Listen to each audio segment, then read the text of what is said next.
President Mami Mano. President Mami Mano. President Mami Enyuga. President Mami Nama Kamiti. Okay.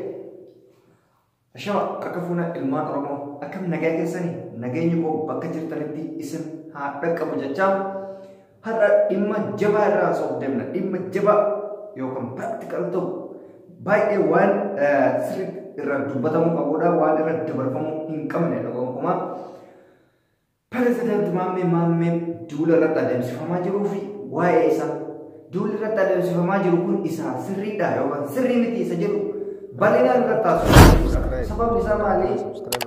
Hundi keenya akkuma beeknu President Maammee nama akkamii akka ta'e hundi keenya ni beekna. Haa ta'uuti President Maammeen gisee arrabsamu yeroo akkamiiti yeroon immootu deeggarmu yeroo akkamiiti akkasumas immootu deeggarsi isaa yookaan qeeqni isaa kun maali faayidaan isaa isa jedhu irratti dubbannaa. President Maammeen eenyu kan jedhu akkuma namni hundi keessanuu beektan Maammee yookaan Baaruddin Musammaa Yaasiin nama biyya Egypt Kaayiroo kana keessa ture yookaan nama bakka kana keessa wajjin ture nu beektanii hojii isaa akkuma isin beektan duraan qoosaa adda addaa hojjeta waan adda addaa hojjeta gargaarsa uummata Oromootis yeroo tokko hojjeta yeroo tokko immoo takki godhallee istaayila akkasii isa fidee akkasumas waan hedduu hojii isinii haachitu miidiyaa kanarratti waan baay'ee seenaa baay'ee qaba seenaa arrabas seenaa gaarii seenaa badas qaba haa ta'uuti har'a sadarkaa kam jira eessa jiratti deebina har'a sadarkaa irra jiru sadarkaa paartii biyyoolessaa yookaan paartii cululleetiin jedhamu aqwaaqwaamee yookaan gadi dhaabee jira jechuudha. Yeroo kanatti hoo Maammee akka ilaalcha dursan isaaf qabaanna moo ilaalcha biraatti isaaf qabaanna kan jedhutti dabrina. Akkuma isin beektan Maammeen har'aa miti gaafa biyya Egypt turettuyyuu hojii addaa hojii boonsaa tokko qaba. Hojiin addaa hojii boonsaa inni qabu maa inni? Hojii Habashaa mataa qaqqabachiisu beekamtii guddaa nama qabudha President Maammee. President Maammee yeroo kamiyyuu qeeqa uummata Oromoo irratti bahu irratti dursee namni Habashaa Tigree mataa gadi qabachiisaa ture President Maammee malee hin jiru. Duraan Oromoon sooshaal miidiyaa kanarratti afaan Amaariffaatiin Amaara mataa gadi nurraa qabachiifte isa malee hin jiru. Yeroo Amaarri nu cabsaa turtetti nu arrabsaa turtetti nu qeeqaa turtetti namni deebii itti deebisaa ture isaadha. Kanaaf wanti xiqqoo inni hojjete san qofa ilaaluu osoo hin taane hojii guddaa inni hojjete ilaalanii qeeqaa isarratti adeemsifamaa jiru kana irraa qorachuudha. Inni paartii dhaadhaa bu'aa dhiisu rakkoo miti. Waa'ee paartii inni dhaabuu sun barumsa Maammeen barumsa barannee maaliin jedhu barreessatuun beekuu akkamitti paartii isa jalaa baratu waan fedhellee haa ta'u gowwaa fedhellee haa ta'u amma diinni keenya sun akka nun gammanneef waa'ee qeeqa isaa dhiyeessee silaa gaarii isaa qofa dubbanne Maammeen akka biyya galee waa meeqa hojjete dhugaa dubbii dubbachuudhaaf shamarran meeqa nama gargaare shamarran rakkoo keessa galte meeqaf sagalee ta'e mucaan kun dhiira rakkate meeqaf sagalee ta'e ummata buqqa'e gaafa biyya galee nama meeqaf sagalee ta'e tuffatamuu qabu mucaan kun dhugumatti kabaja guddatu isaa mala namni hojii xiqqoo inni hojjete san qofa laaluun hin barbaachisu sirriidha hojii xiqqoo hojjeta nama arrabsaa hojjete duraan akka daa'imaa fa'aa godhachuu ture isaa amma inni guddatee jira gorfamee jira baratee jira namni wayirraa barataa ture kanaaf amma maaltu isa barbaachisa kabajaa isaa barbaachisa isa qeeqa addaa isa qeequun hin barbaachisu ulfina waliif gochuu hin jiraani amma fakkeenyaaf haa ta'uti Maammee namuu fedhe waan fedhellee haa ta'u malee amma wanni isa barbaachisu wantoota xixiqqoo inni duraan hojjete baastanii akka nama wal saaxilu waan akkasii maa barbaachisa duulli Habashaan akkatti irratti adeemsifamaa namichi tokko hin gadda 360 tiif irratti waan inni jedhamtanii yoo ne culullee የሚባል Maammee ነው ምነው ዝም ብሎ ኢትዮጵያ መጫወቻ ለማድረግ ያወዳድራሉ ምናምን ጀራ ያሳ አማ ዋይ ኢትዮጵያ ዶርጎሙቲ ቢቲ Maammee ካዩ Maammee ዋይ ዶርጎሜ ፕሬዝዳንት ቢየቲ ተውቲ ቢቲ ዶርጎሜ ካንቲባ ቢየቲ ተውቲ ቢቲ ካዩን ኢሳ ኢሲኒ ቢንገለ ካዩን ፕሬዝዳንት Maammee abbaa imaanaa finfinnee namicha Iskindar Naggaa jedhamu kan maqaa finfinneetiin daldalatee finfinneen teenya jedhee qeerroo Amaaraa achi keessa gurmeessee biyyattii Oromoo keessa buqqisuuf deemu sanitti sakaallaa ta'uudha kaayyoon isaa kanuma sakaallaa Iskindar Naggaa ta'uudha Iskindir Naggaa morka Iskindir Naggaa gadi cabsuudha. Haamilee isaa cabsuudha malee kaayyoo addaan qabu pirezidaantii biyya bulchuuf biyya marraquuf miti. Diina mataa gannurraa qabachiisuuf afaan qabachiisuuf jechuudha.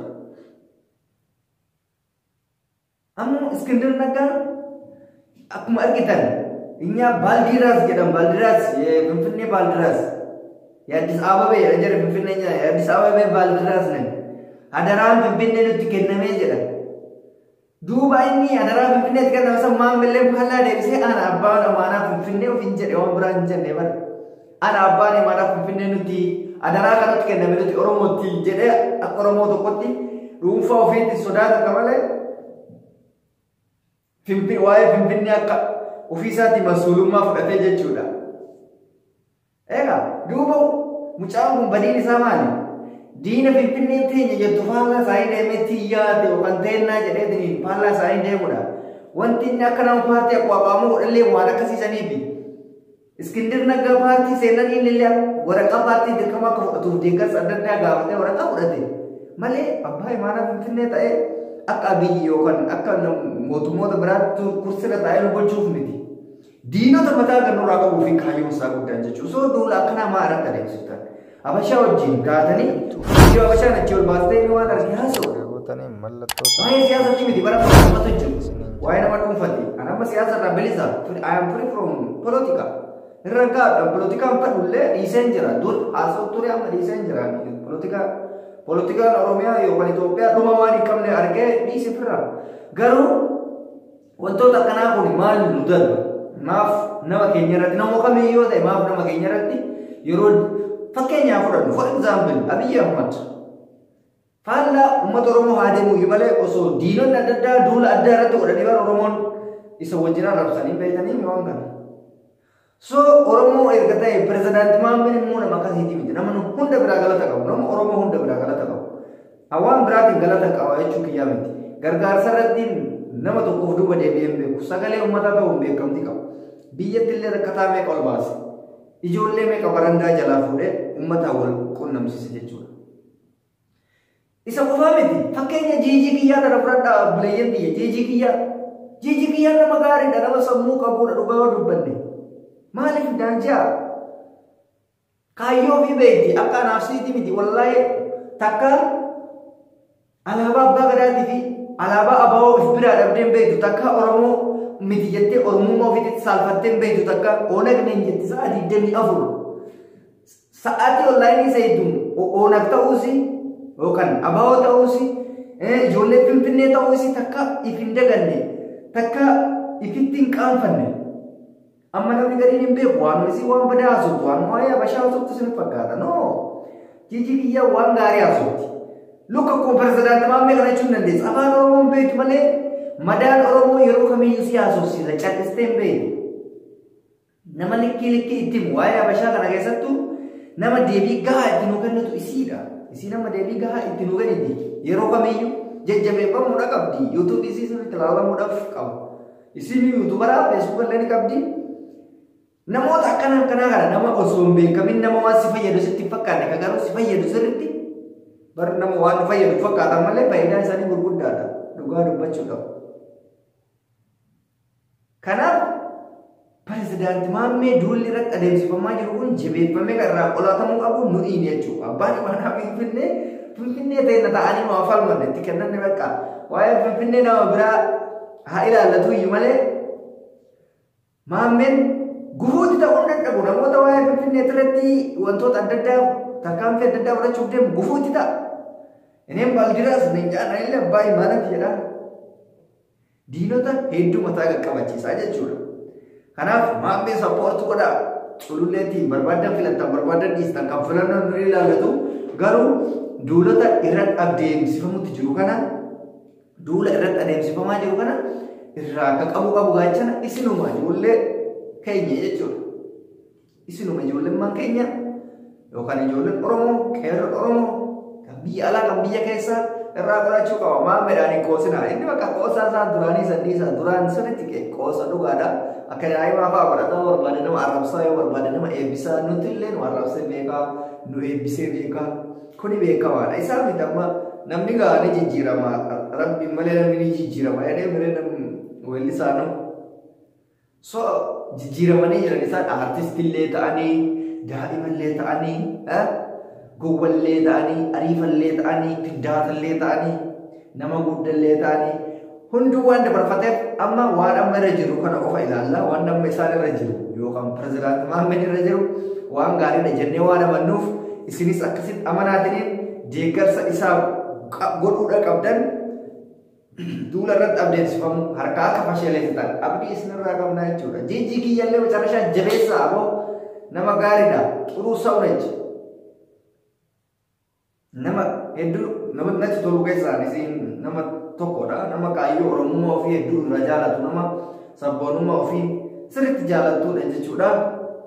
Har'aaf waan baay'ee dubbachuun barbaadu like share subscribe gochuus hin dagatinaa achumaan fata isin godha jedhee yaadee haa ta'uuti politikaan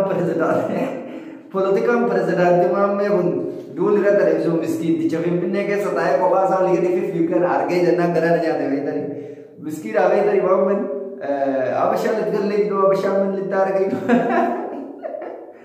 waan akkasiin dubbata jennaan isin ajjeeftaa ibsuun jennee ni jajjabeessine abbaa imaanaa Finfinnee kennaa atillee hojii kun nagarii hojjettee jirta haa ta'uuti itti fufii amma kan duraanii sanii miti sadarkaa oliitti irratti deemtee jirta arraboota duraan arrabsituu fi waan xixiqqeenya duraan daddaleetu dhiistetti jirta kan sanirraa hafe ammallee imaanaa Finfinnee sitti kennanne kana jabeessi nu deemi yoo ati nu harka gatte immoo sin dhiibnu sirriitti jajjabeessi deemi sin jennaa kabajaa nuti waliif qabnutu irra nu hunda keenyaa kabachiisa Oromoo yoo wal kabaje hunduu kabajaa waliif godha. Reedii Aadamtu har'aaf waa'ee kana dubbatee bira dabruu barbaada. Waa'ee aanolee irraa mootuu silaa itti deebinu aanolee irraa waan baay'ee garaa qabee jira. Garuu poolitikaan dubbadhu waan jedheef qofa cal'ise malee waa'ee aanolee irratti har'as borus ni dubbanna. Dhiifamu goroo gatti ni dubbatama. Aanolee calii calan qotirratti ni dubbatama. Mootummaan amma irra jiru kun masaroota mootummaan Milinikii fi Hayila Sillaaseen irratti dhaabaa seenaa uummanni Oromoo harka irratti dhabee harma irratti dhabee calii calalqoo irratti ta'ee irratti qoosuun garuu hunda keenyaa ni tuqa jechuudha. Poolitikaa beeknus beekuu baannus ni tuqa. Abboonni keenya nuyi har'a akkatti jiraannee nagaan akka jiraannuuf gaafa sana harmaa harka ofii dhaban mana ta'eessitu gurgurumfamanii achi ga'uu hin dadhabne jechuudha. Seenaan caliif calanqoo seenaan aanolee immoo Oromoo hunda ilaallata malee Oromoo kutaa Arsii fi Harargee qofaan ilaallatu. Oromoo kutaa 11 ilaallata. Oromoon kan qabsaa'uufis kutaa takkaaf osoo hin taane kutaa 11 fi Oromoo fi Oromiyaaf qabsaa'a. An reediyoo qabsaa'aa ta'e fakkeenyaaf Arsii fi Shawaa fi Wallaggaaf hin qabsaa'u. Oromoo kutaa 11 fi Oromoo fi Oromiyaaf hin qabsaa'a.